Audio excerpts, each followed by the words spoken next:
evening, everyone.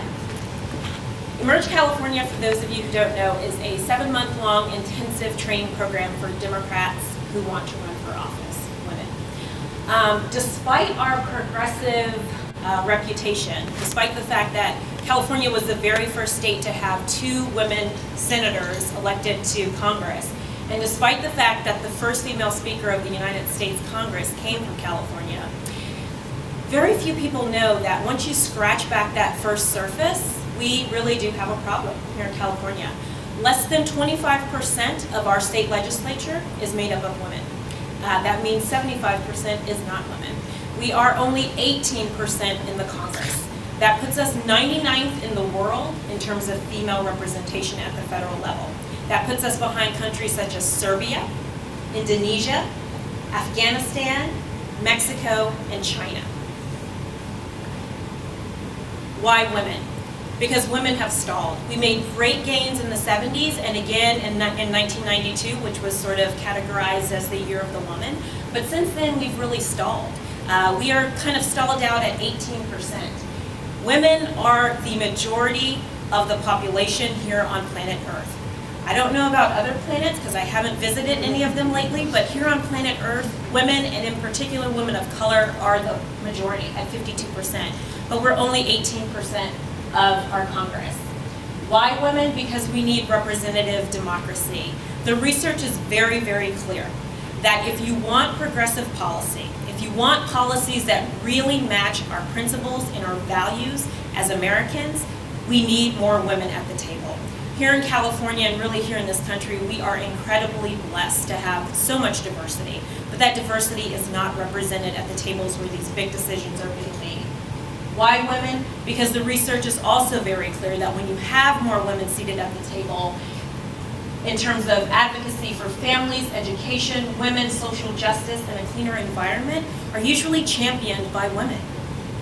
Emerge California is working to get more strong, pro-choice Democratic women in the pipeline, ready to run for office at the local, state, and federal level when those positions come open.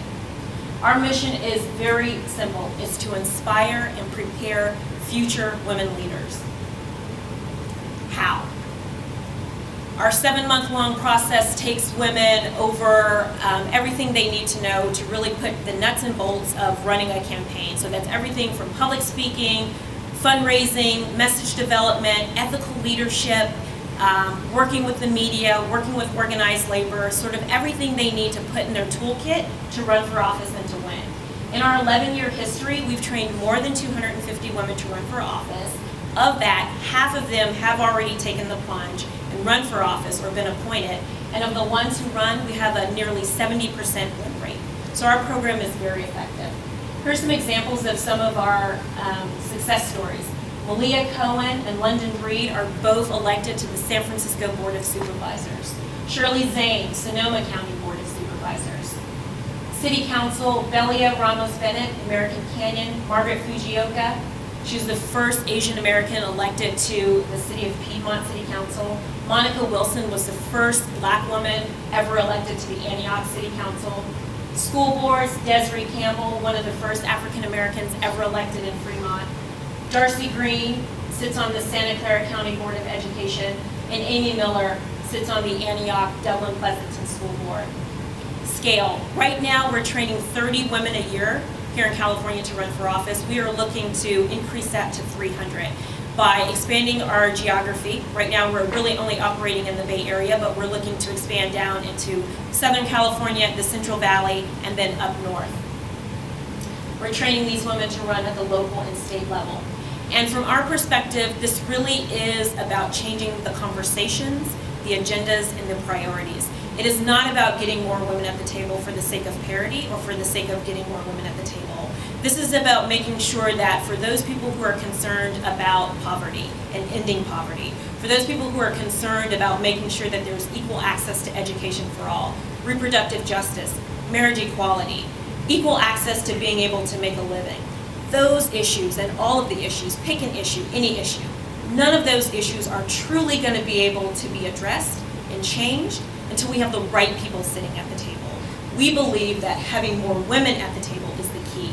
Having more women is the key to prosperity here in California, in our country and really in our world. From our perspective, if you don't have a seat at the table, you're probably on the menu. And a little note to the men in the room, how this impacts you directly is because when we have more women at the table, the policies are more equitable and fair.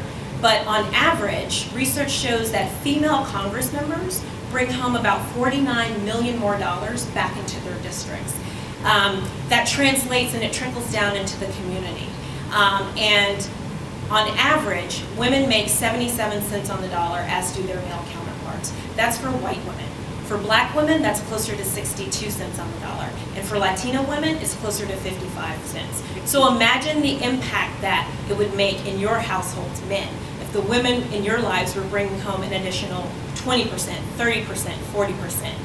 It'd be not just good for the household, but it'd probably get you off the hook for having to pay for dinner all the time.